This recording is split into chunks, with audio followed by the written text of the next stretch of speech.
ரெண்டு பக்கம் ஈவனாக இது ஃப்ரீயாக இருக்கும். லூஸ் பண்ணிவிட்டு ஈவனாக டைட் பண்ணணும் ரெண்டு பக்கமே.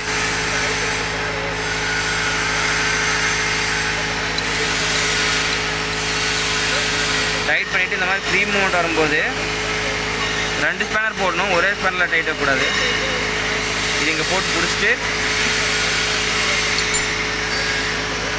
ரெண்டுமே ஆப்போசிட் த்ரெட்டு.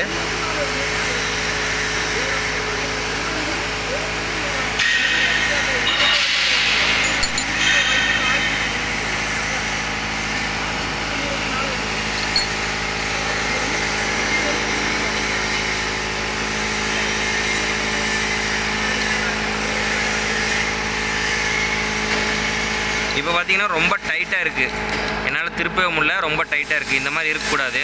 இருங்க மறுபடியும் நான் லூஸ் பண்ணிட்டு டைட் பண்ணுறேன். மறுபடியும் இப்போ ஈவனாக வச்சுருக்கேன்.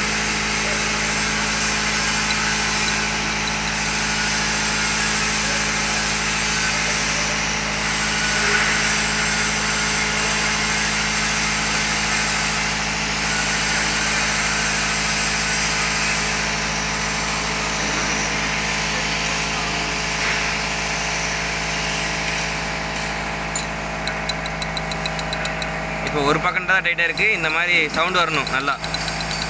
இன்னொரு பக்கம் டைட் வச்சாலும் இதே மாதிரி தான் இது சவுண்டு வரணும்.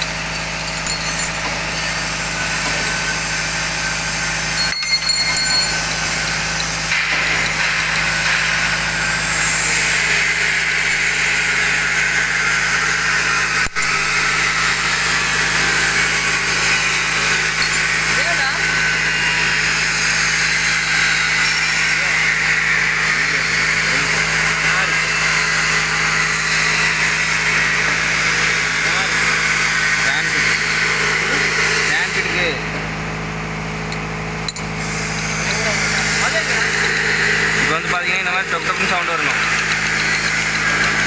இந்த மாதிரி வந்தால் மட்டும்தான் ஓகே, இல்லைன்னா நாட் ஓகே.